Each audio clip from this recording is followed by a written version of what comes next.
De Padres para Padres, un espacio de Associedi para abordar temas que nos impulsan y nos retan, porque ser padres es ir más allá. Bienvenidos.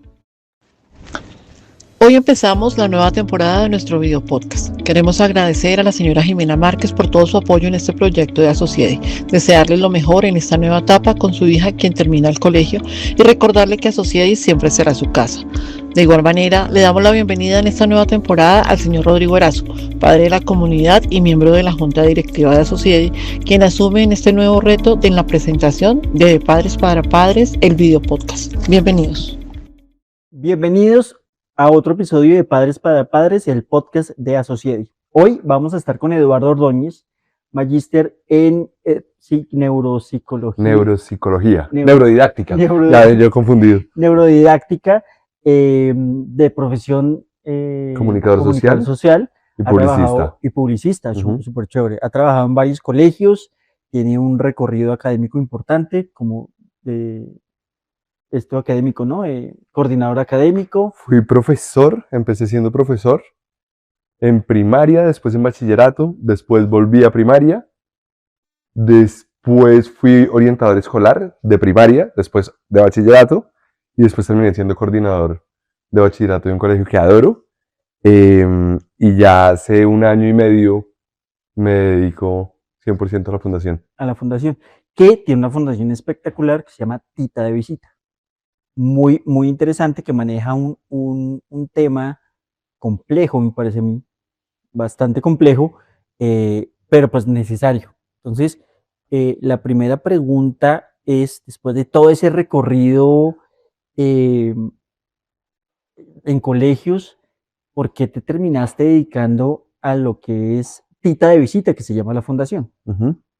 Bueno, ¿y a qué se dedica Tita de Visita? Claramente. Sí, Tita de Visita se dedica a la prevención de abuso sexual infantil y nuestra apuesta es construir entornos protectores y usamos como vehículos, como gran vehículo el arte. Entonces, dentro de esa propuesta le apostamos mucho al storytelling, a los títeres y a los procesos creativos en general de los niños, de las niñas y de los adolescentes. Entonces, Tita de Visita tiene un programa de desarrollo de habilidades de autoprotección para niños y niñas, más o menos entre 4 y 12 años. Trabajamos normalmente con colegios. Últimamente se nos ha abierto un poco el espectro gracias a, no sé, los clientes que están pidiéndonos otro tipo de abordajes relacionados también con temas de prevención y de protección. Y también estamos trabajando con empresa privada con temas de responsabilidad social. Esto es relativamente reciente, entonces estamos muy emocionados con lo de la empresa privada. Súper. Y entonces, bueno, eso es Tita de Visita. ¿Y por qué me dedico acá a hacer esto? Porque con Paulina, que es mi otra socia, la otra cofundadora, empezamos a trabajar por temas de la vida, de situaciones de acoso, de abuso sexual infantil, y empezamos a tejer redes de conocimiento, porque a los dos nos interesaba muchísimo ese tema, y empezamos a darnos cuenta que el tema del abuso es mucho más frecuente de lo que pensábamos y lo que creíamos. Y esto pues nos llevó a plantear conversaciones con nuestros círculos cercanos, con la gente de la familia, con los del trabajo, con los amigos, sobre hablar de abuso sexual infantil, y siempre era como, no, a mi prima le pasó, a mi hermano, a mí, a mi mamá, a mi tía, y era como, wow, esto es salvaje. Y en mi familia hay varios casos de abuso sexual infantil. Entonces esto se terminó colándose por lo más profundo de mis entrañas, y nosotros en Tita de Visita estamos convencidos que muchos de los accionares de los adultos que vemos, sobre todo en este momento, viejitos locos despichando botones rojos, haciendo guerras, son resultados de niños heridos, niños y niñas heridos, que no pudieron sanar o tratar esas heridas y les generaron unas consecuencias loquísimas. No digo que todo es por abuso sexual, pero seguro sí, o fueron niños o niñas abusados, o por el contrario, niños que los montaron en un exceso de narcisismo por una complacencia gigante que igual es casi pues no igual, pero también es muy peligroso, así que encontrar ese punto medio que es al final nuestra apuesta. Nosotros hablamos mucho de prevención de abuso, pero también hablamos mucho de crianza. Uf, Eso súper es como, importante. sí, es nuestra apuesta. Mira que es un tema que uno dice que es muy lejano, ¿no? O sea, para mí, honestamente, Ujú. abuso sexual me parece tremendamente lejano y escuchándote me parece complejo que sea tan cercano, honestamente, complejo Sí. que sea tan cercano y sobre todo porque en el contexto donde yo estoy, las familias que uno conoce, el entorno, dice, pues son entornos seguros. Ujú. Y uno lo piensa y dice, sí, pero ¿qué es un entorno seguro? O sea, ¿qué hace que un entorno sea seguro?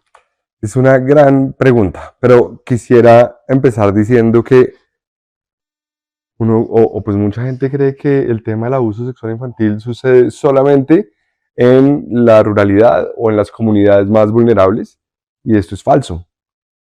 El asunto es que, y no solo pasa en Latinoamérica, pasa en todo el mundo. Hay una cifra que es aterradora, y es que más o menos una de cada cuatro mujeres en el mundo ha sido víctima de violencia sexual infantil. Una de cada cuatro. Esto es un porcentaje demasiado alto. Obviamente hay continentes o hay países donde el abuso sexual infantil está más disparado que acá, pero acá las cifras igual son muy altas. En enero y febrero de este año fueron reportados algo así como, si no me falla mal la memoria, 2.070 casos, solamente en 2 años, en 2 meses del 2026. Y en promedio son entre 18.000 y 20.000 casos reportados en Colombia. Pero esas son las cifras que se reportan. Se Las cifras reporta. negras son gigantescas y esto es muy aterrador. Entonces, bueno, ya dejando esto claro, como esto pasa mucho más de lo que uno cree, y si uno se pone a escarbar, lo que pasa es que a veces es doloroso, pero uno se da cuenta que en su familia, en la familia de la pareja, en la familia de los amigos, pasa. Porque además, entre 80 y 88% de los casos, el victimario pertenece al círculo íntimo del niño o la niña. Ujú. Lo que pasa es que no se cuenta. No se cuenta porque hay que cuidar el nombre de la familia, el apellido, el vínculo con el tío, el vínculo con el socio que... Entonces no se cuenta y se manda para debajo del tapete. Y eso es muy complicado porque entonces viene como, no, pero ¿cómo puede estar pasando esto si somos un entorno seguro? ¿Qué es un entorno seguro? Nosotros creemos que un entorno protector debe estar compuesto de tres grandes eh, protagonistas, por decirlo así. Por un lado, los niños y las niñas. Hay que trabajar con los niños y las niñas para que aprendan qué son las habilidades de autoprotección y en el momento que sea necesario puedan levantar la mano y decir, está pasando esto, me estoy sintiendo incómodo con esto, y puedan acudir a su adulto de confianza, pero también en el momento tengan capacidad de poner límites. Y para eso, no sé si lo vamos a hablar un poquito más adelante, de las habilidades de autoprotección, pero hay como que una construcción de unas habilidades para que los niños y las niñas al final se sientan empoderados y puedan ser actores protagonistas en su proceso de prevención. Después viene el trabajo con papá y mamá y con los adultos cuidadores de primera línea. Y es que si en casa no hay una formación de cómo ofrecer y cómo enseñar educación sexual integral y educación relacionada a la prevención, es muy complejo que los niños y las niñas puedan terminar de construir las herramientas que necesitan, porque al final muchas veces los papás solo echan como la responsabilidad en los colegios, y es muy importante que los papás y las mamás tengan esta formación, porque al final somos animales sociales y el aprendizaje vicario hace que aprendamos por imitación. Si en casa no están involucradas, no están como interiorizadas las habilidades de autoprotección y no las ponen en práctica los papás y las mamás, es muy difícil que un niño logre desarrollarlas. Y finalmente el colegio, pues que es este entorno, digo entrenamiento de la vida real, y digo entrenamiento de manera muy irrespetuosa con los niños y las niñas, porque no es un entrenamiento, están en la vida real, pero es un entorno, digamos, que es limitado, con los adultos que están revisando, con unas propuestas escolares que los tienen un poco contenidos y protegidos. Ahí ese es el momento donde van a poder experimentar, poner estas habilidades de autoprotección, pero igual que los papás y las mamás, los profesores tienen que tener integradas esas habilidades, porque desafortunadamente muchas veces los adultos tenemos prácticas muy similares, los adultos acompañantes de niños y niñas tenemos prácticas muy similares a las que usan los abusadores. Entonces, por ejemplo, que esto es dificilísimo, y yo siempre que le doy conferencia a los papás y a los maestros les digo, yo sé que esto es un reto gigantesco, pero, por ejemplo, el tema del chantaje. Si terminas el almuerzo, vamos por el helado. Si ordenas tu cuarto, vamos al parque. Si haces X, te doy Y. Esto básicamente es premiación o castigo. Y esto es exactamente lo que usan los abusadores. Si te doy un dulce, me das un pico en la mejilla. Si te portas bien, te doy un abrazo. Si te comportas de tal manera, te doy un premio y al final estoy buscando un objetivo particular.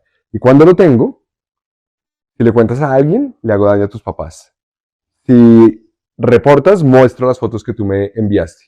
Y se construye una dinámica de chantaje y negociación muy compleja. Entonces que los adultos cuidadores, tanto maestros como papás, tenemos que estar muy pendientes de cómo no fomentarlas. Dificilísimo porque así es como estamos acostumbrados a criar, pero tenemos que meternos en ese juego y dejar de utilizar el chantaje.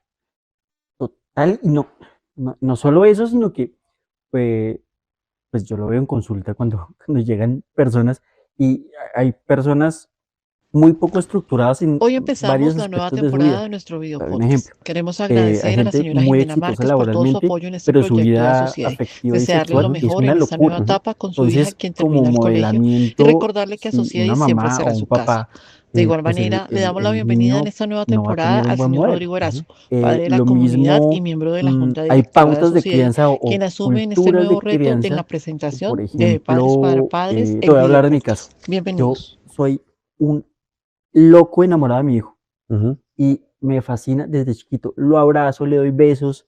O sea, la proximidad no es extraña para él, Ya. ¿sí? Entonces, claro, uno pensando, miércoles, ¿qué estoy haciendo como papá? Tú que eres el experto, ¿qué rol juega el papá y la mamá y la abuela y no sé, los cuidados de primera Uh-huh. unidad en ese entorno de protección? ¿Cómo se juega eso?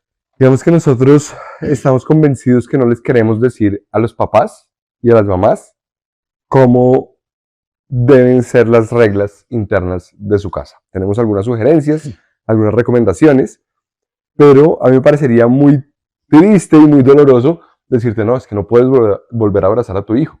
Pero ¿por qué si esa es mi forma de acompañarlo?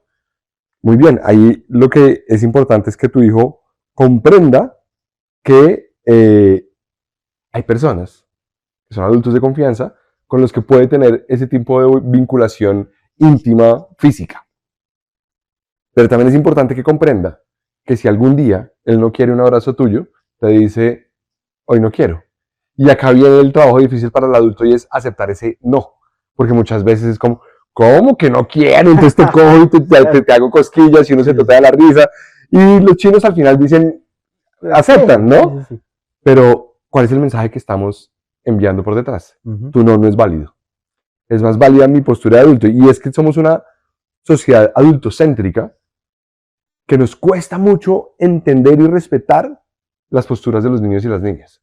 Entonces yo creo que lo más importante para hacer en casa es justamente, primero, tener unos acuerdos entre papá y mamá. Venga, ¿cómo es que se supone que uno los tiene? Pero en verdad a veces uno no se sienta a conversar a profundidad de cuáles son nuestros acuerdos de crianza, cuál es la hoja de ruta que hoy quisiéramos tener. No creo que ese acuerdo se dé muy claro Casi nunca, correcto, pero uno debería hacer eso. Pero, venga, ¿qué pensamos de eso? Por ejemplo, con el uso de dispositivos móviles.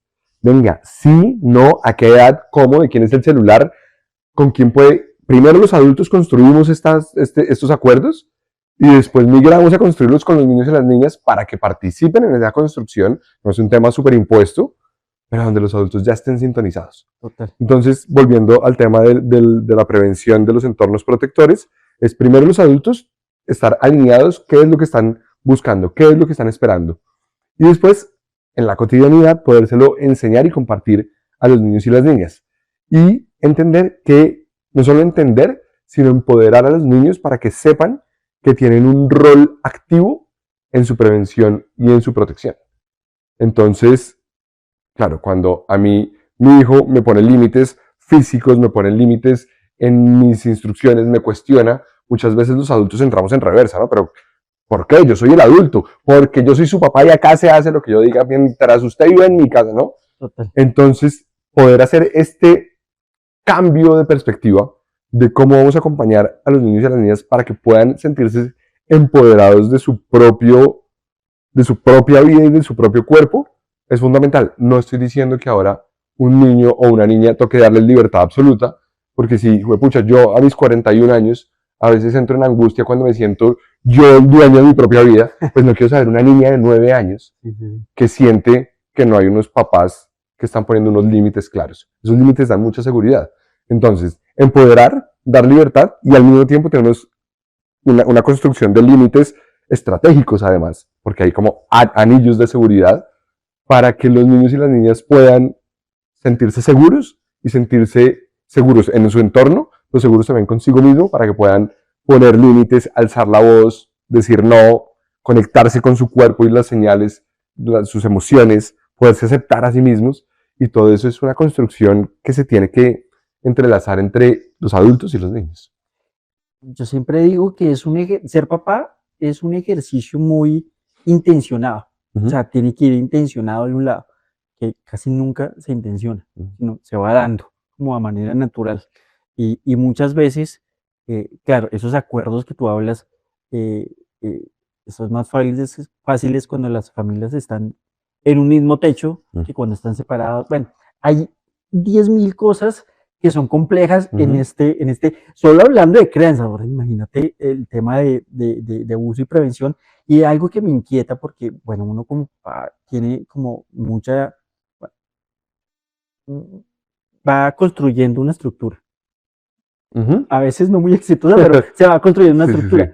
¿Cómo se le dice a los niños o se le enseña a los niños a que ellos mismos sean garantes de su propia seguridad en temas físicos y sexual? Ya. ¿Cómo conviertes a esos niños primero que lo identifiquen, o sea, qué es y qué no? Y segundo, cómo poner esos límites a un adulto, cómo reportarlo, bueno, todo eso, rol del niño, ya hablamos rol de papá, rol del niño. Bueno, está buenísimo. Quisiera empezar por algo que mencionaste, y es que Paulina y yo, y en general desde la fundación, soñamos con construir una universidad para papás y para mamás. Buenísimo. A uno le exigen un montón de exámenes. Por colegio. Pero le exigen un montón de exámenes como si quieres manejar, tienes que hacer un curso.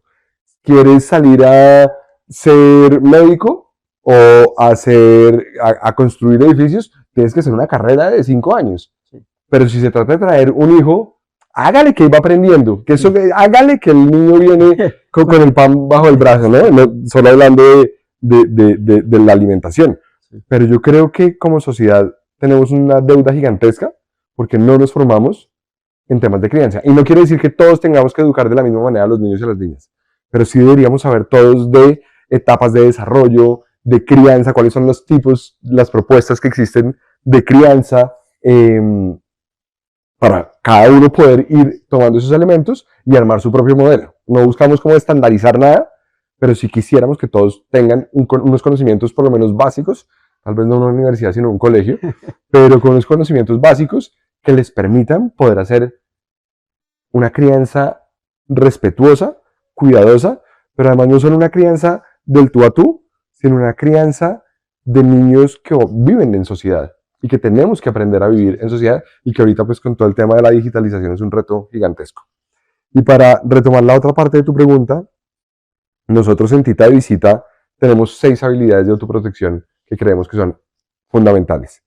Y las presentamos en unas obras de títeres, y hay como una secuencia que pueden ser modulares, pero nosotros lo presentamos o nos gusta cuando nos contratan la secuencia completa, y es la primera habilidad es la aceptación a nosotros mismos.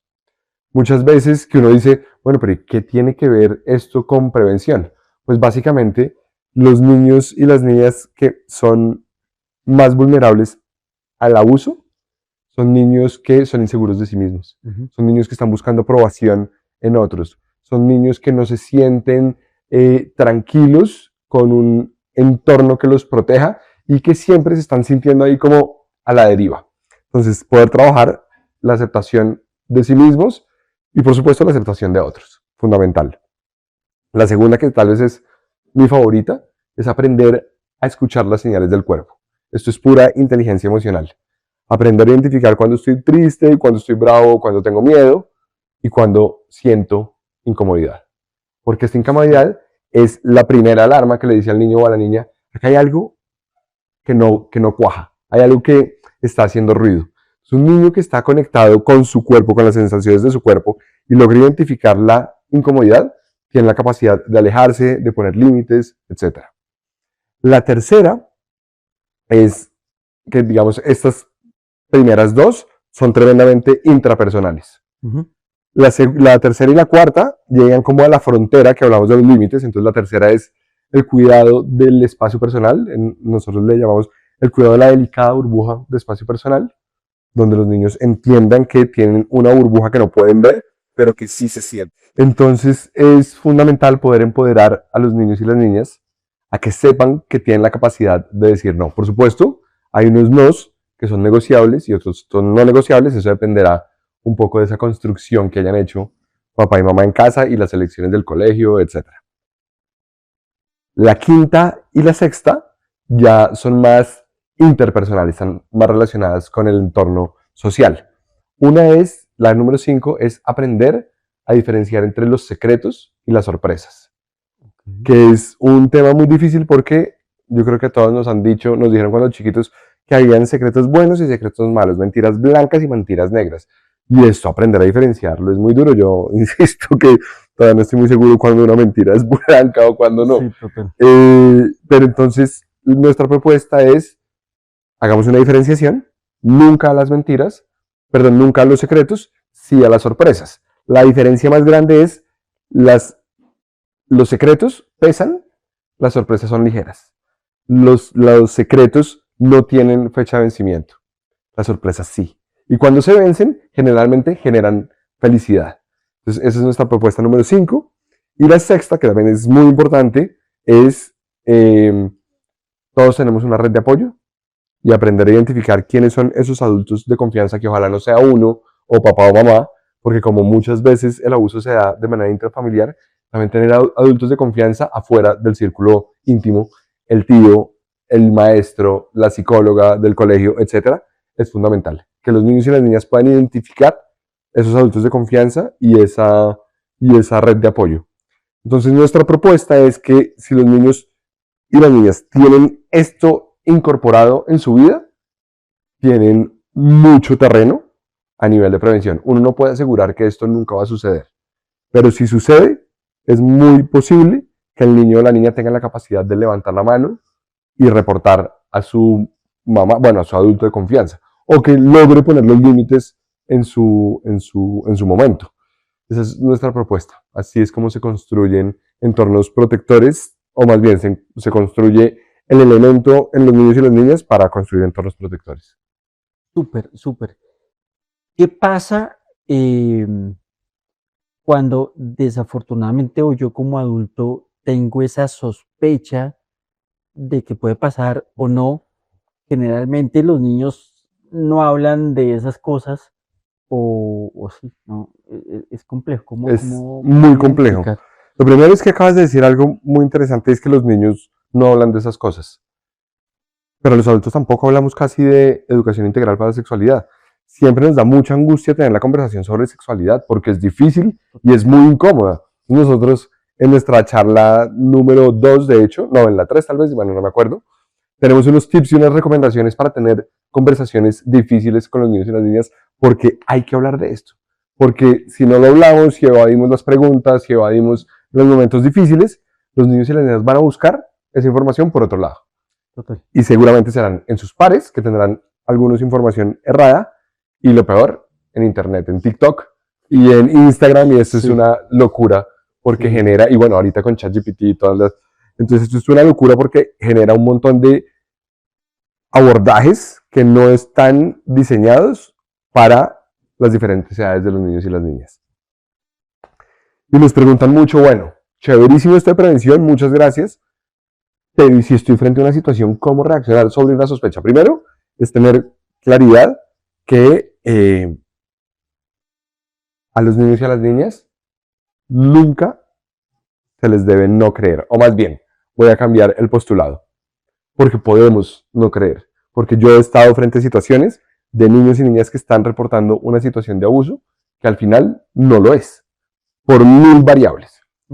Pero nunca podemos poner en duda la versión o el testimonio de un niño o una niña frente a él.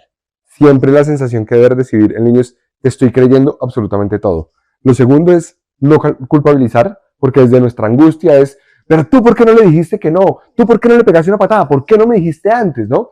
Y ahí es donde estamos trasladando la responsabilidad al niño o a la niña. Sí. Es como liberar de culpas, liberar de responsabilidades, contener a profundidad y validar. Paulina usa un término que me gusta mucho, que es acobijar a los niños y a las niñas, y entender que un proceso donde están revelando una situación de abuso es eso, es un proceso, es una cebolla que se le van quitando las capas. A veces los adultos queremos que nos digan ya, y preguntamos y hacemos, y nuestra reacción también es súper violenta, con todo el sentido del mundo. Entonces alzamos la voz, nos ponemos muy molestos, los hombros tensos, etc. Y el niño entonces está leyendo unos mensajes que pueden generar mucha angustia, porque tal vez esta persona que abusó de él o de ella lo amenazó de 1000 maneras. Sí. Entonces necesitan que el adulto que está recibiendo esta información, aunque se esté incendiando por dentro, por fuera esté conectado con la calma, muy presente con sus posturas corporales, con el tono de su voz, para que se pueda construir eso. Un reto gigantesco. Total. Pero, pues pucha, hay que intentar conectarse ahí. Y 2 cosas también fundamentales. 1, no revictimizar. Entonces, si el niño o la niña comenta algo, no hay que preguntarle ni: ¿pero estás seguro? ¿No será que te lo soñaste? Por favor, no hacer eso. La versión que está contando el niño, solamente darle espacio para que vaya contando poco a poco. Y no pedirle que vuelva a contar la misma historia, porque eso es la revictimización y hace muchísimo daño. El cerebro no tiene la capacidad de diferenciar mucho cuando está recordando o está reviviendo algo, y es básicamente, por un lado, seguir profundizando en la herida, pero también nuestro cerebro tiene esta dificultad o este reto de recordar como verazmente. Cada vez que vamos a recordar un recuerdo, ese recuerdo se va modificando según nuestras experiencias. Entonces, al final, puede que un niño termine retractándose o construyendo una historia que no sucedió si le piden que cuente otra vez muchas veces la misma historia. Y saber que si uno necesita, no se siente con la capacidad, no siente que tiene las herramientas, poder acudir a un terapeuta. Hay gente experta en averiguar si es verdad, si no es verdad, etc. Y mientras tanto, si se averigua si es verdad o no, es fundamental retirar al niño o la niña del contacto con el agresor. Contacto cero. Si después se descubre que por cosas de la vida no era real, pues conversar con este adulto que esperamos que entienda. Y si no entiende, pues entonces debe ser un adulto que no debería estar cerquita a nuestros niños y a nuestro entorno familiar. Acá toca a veces poner en riesgo las relaciones entre adultos y no las relaciones con los niños. Un niño que no se le cree un abuso sexual infantil, que es real, es un niño que va a crecer con una herida muy profunda y con una sensación de inseguridad, porque le conté a mi adulto de confianza y no me creyó. Y no, sí, uf. Durísimo. Durísimo, durísimo. Uno como papá, ¿a qué debe pararle bolas? Como signos de alerta. Hay bastantes signos de alerta. Por ejemplo, hay unos signos físicos que son muy evidentes. Por supuesto, daños físicos en zonas genitales. Pues esto es como, ¿qué es lo que está sucediendo? Pero de pronto también rasguños, moretones que seguramente se hicieron jugando en el colegio, mamando gallo con sus amigos, pero siempre está bueno preguntar: oye, ¿este morado de dónde salió? Si hay una respuesta clara, súper. Si no, también está bien, pero preguntar. Y si es con mucha frecuencia que aparecen rasguños, apretones, y que el niño o niña no dice, pues de pronto pararle bolas a eso. También, por ejemplo, la encopresis y la enuresis, este descontrol de los esfínteres cuando ya han pasado por esa etapa de desarrollo, también prende alarmas. Todo lo que tenga que ver con regresiones, un niño de 8 años que quiere que lo vuelvan a paladear y que le den la comida, esto no son, y es importantísimo tener claro que una de estas señales no dice absolutamente nada. 3 o 4 nos pueden prender las alarmas. Pero no quiere decir que porque mi niño o mi niña cumple las señales, ya estamos frente a una situación de abuso sexual infantil. No, estas son solo señales de alerta, ¿no? Hay unas comportamentales, por ejemplo, si mi niño o mi niña, que siempre fue muy alegre, de repente empieza a tener unos bajones anímicos muy intensos, o si hay resistencia a visitar lugares o a visitar personas, estas son señales que hay que pararles bolas. Respecto al comportamiento sexual, por ejemplo, tener información muy adelantada a su etapa de desarrollo, preguntas que uno dice, bueno, tienes 7 años porque me estás haciendo estas preguntas, pueden prender la alarma, movimientos, pero también depende un montón de las etapas de desarrollo. Por ejemplo, a los 5 o 6 años es muy común que los niños y las niñas estén explorando su cuerpo y haya mucha estimulación genital. Y me han llegado muchos casos de no, mi hija está siendo abusada porque, y por eso es que tenemos que ir a un colegio, a una universidad para ser papás y ser mamás, porque es que resulta que este comportamiento es común en los niños en esta etapa de desarrollo. Entonces no necesariamente prenden las alarmas, pero sí ciertos comportamientos con la estimulación genital que de pronto nos llaman mucho la atención. Todo esto toca siempre averiguar. Nosotros tenemos unos adultos unos perfiles de adulto para ser adulto protector. El último es el adulto periodista. Y una de las cosas que hace el adulto periodista es investigar. Investigar frecuentemente. Si tengo dudas, voy, pregunto, hablo con la psicóloga, con mi primo, le pregunto a internet para que me recomiende hablar con un profesional, etcétera. Porque es muy peligroso hacer, ¿cómo se llama esto? Cuando uno sospecha algo y lo vuelve realidad. Se me olvidó cómo se dice. Pero bueno, básicamente es, si tenemos dudas, en vez de decidir qué es realidad, la apuesta es preguntar. Preguntar con curiosidad y para poder entender un poco cuáles son las razones. No hacer, juepucha, se me fue la palabra, no hacer suposiciones. No suponer, sino comprobar, poder entender realmente más que comprobar. Súper. Ese tema es muy fuerte. A mí, yo medio solo con mirarlo me da escalofrío. Pero verdad, es un tema muy complejo, pero ustedes lo hacen de una manera muy interesante, muy chévere, que es a través del arte, del juego, de los títeres. Porque esa decisión, cómo surgió, bueno, justamente un poquito la historia porque me parece chévere, si no es... Justamente porque es un tema tan difícil, tan denso y puede ser tan doloroso que por eso es que no se toca. Es un tema que no se aborda. Entonces, la propuesta que hacemos con la fundación es, hay que encontrar los mecanismos para que podamos hablar de estos temas con los niños y las niñas y con los adultos sin que sea necesariamente una situación que genere, porque no nos interesa generar pánico en la sociedad. Al final creemos que se vale confiar y se vale creer en los niños y las niñas y en los vecinos y en la familia. Hay un sabio oriental que decía, confía en las personas, pero échale llave a tu carro. Y eso me parece que es muy poderoso porque básicamente no queremos meter a los niños en unas burbujas para que no puedan volver a compartir con otras personas. Pero entonces, la propuesta es el arte.